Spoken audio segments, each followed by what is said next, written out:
حالت نیست که این گوهو میخوری. آخه باحاله که.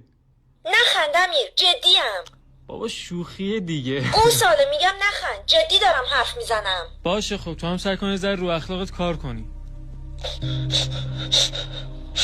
داری گریه میکنی؟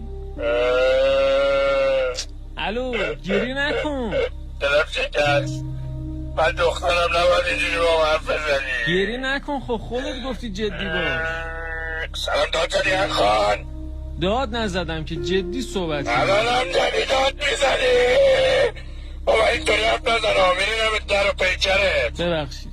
من بد اخلاقم؟ نه چرا گوز میکنی میگی بد اخلاقم؟ اوی بد حرف میزنم با دلم ببینم ببخشی. خدا نکنه نگو. ولی آخه قد گوزی قد گوز با 175 قد گو میخوری داد میزنی سرم. فوتت کنم که باد میبرد امیر محمد خراب. یه پت کنم مثل چست و هوا پخش میشی و تو چست بچه سر من داد میزنی؟ آره؟ ها؟ دیگه ویز نکنی یا پس سگ ان. خب بگو خب.